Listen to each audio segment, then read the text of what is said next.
Hey everyone, thank you for taking 10 minutes to get up to speed on world events. For CNN 10, I'm Carl the Zeus. A natural disaster in the U.S. state of Alabama headlines our show today. Lee County, which is in the eastern part of the state, was struck by tornadoes on Sunday afternoon. Just before 3 o'clock Eastern time, the area received its first tornado warning, an official alert that means a tornado has been seen or identified by radar. The first reports of damage in Lee County came just 5 minutes later, indicating that people there had barely any time at all to take shelter. There was a second tornado warning about half an hour later, and more reports of damage 13 minutes after that.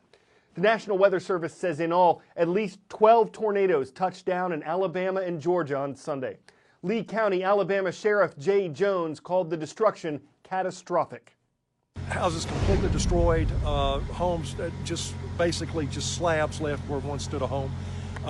Massive damage. Some of the area has, in specific areas, the contents of one residence we know for a fact was located over 1,000 yards away.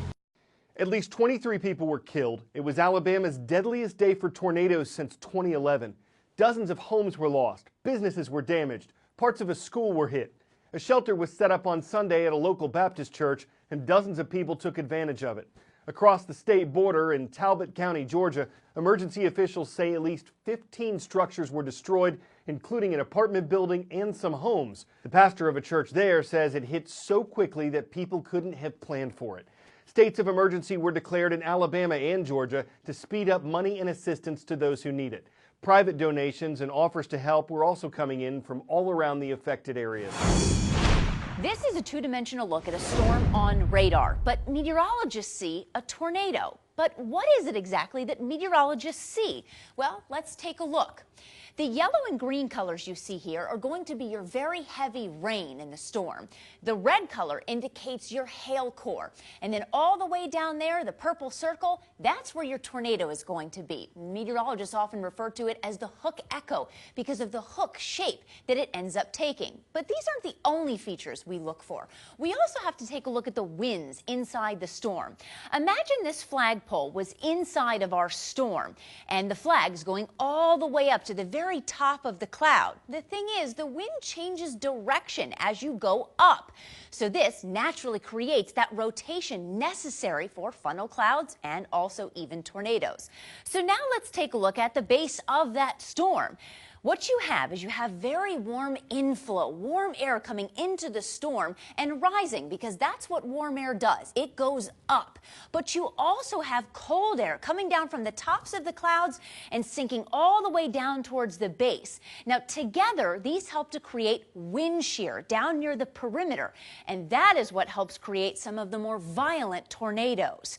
Now, what if your tornado has been on the ground for at least a little bit? Then you start to get this, the debris cloud, which is essentially a collection of all of the stuff the tornado has been able to pick up, everything from dust to trees to even homes.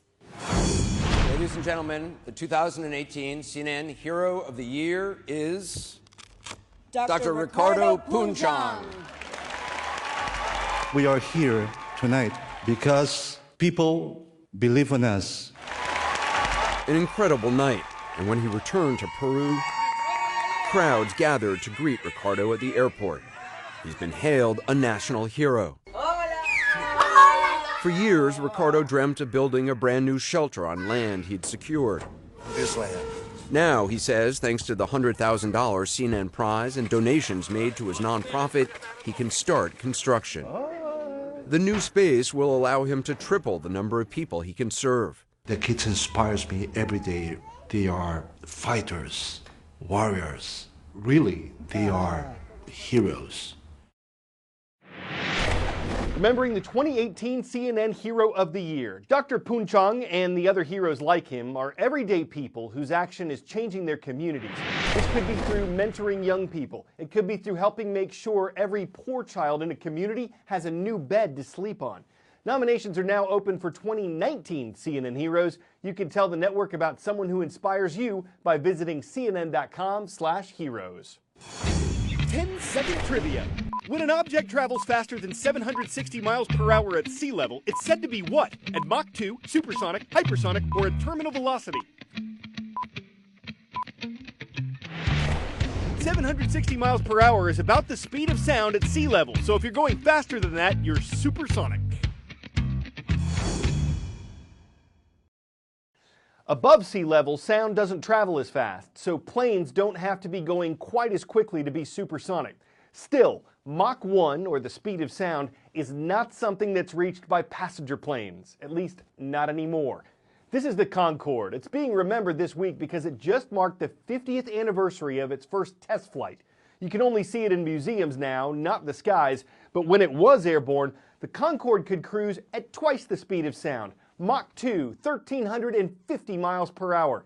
Flying on it is said to have been extremely noisy, and it was expensive. A round-trip ticket between London and New York could set you back $16,000, and that was 20 years ago.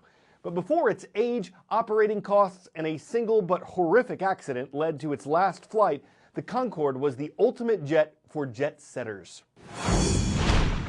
Imagine being able to fly 60,000 feet above the ground at more than twice the speed of sound, travelling from New York to London in just 3.5 hours at the height of luxury. It might sound futuristic, but this feat of engineering became a reality 50 years ago. At an airfield in southwest France on March 2nd, 1969, Concorde 1 took flight, proving that commercial supersonic air travel was possible. It had taken an unprecedented collaboration between Britain and France to realise the project, which was reflected in its name, a word used in both French and English to mean agreement, harmony and union. Its construction was one of the most complex in aviation history, and the now iconic design was actually the result of cutting-edge engineering. For example, the Delta wing, designed to minimise drag at high speed but maximise lift at takeoff, was the result of over 5,000 hours of wind tunnel testing. Super powerful engines were needed to accelerate to Concorde's 1,350 mph supersonic speed, and it remains the only passenger plane ever to have used turbojet engines with afterburners. The extra long nose cone had to be specially designed to droop, so the pilots could see during steep takeoff and landing angles. The result of all this innovation was a plane that, when it entered service in 1976, could fly 5 miles higher and 800 miles per hour faster than the competition. But supersonic speed was anything but super cheap. With around 100 seats and superior service, Concorde quickly established an aura of exclusivity. Royals, including the Queen, were among its notable passengers. And ultimately, despite its engineering excellence, Concorde's expense contributed to its downfall. Economic issues were compounded in 2000 by a crash in Paris, killing everyone on board and 4 on the ground. And despite briefly resuming service a year later, Concorde made its last commercial flight from New York to London in 2003. Though the supersonic dream was a reality for just 27 years, it lives on in aviation history.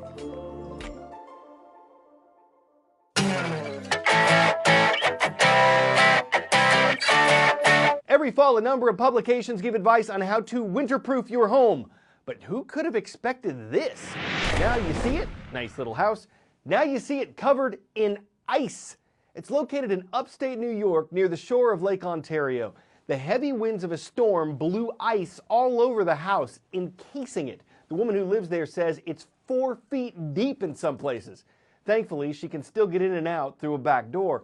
But when it comes to cold, if you don't love it, you're going to list it and house hunt for something farther south. A fixer-upper is better than a freezer-upper, and no matter how good its bones are, a flip is a flop. If this old house is a vanilla ice project you didn't design on a dime, you'll want to be trading spaces in no time. I'm Carl Azus for CNN 10.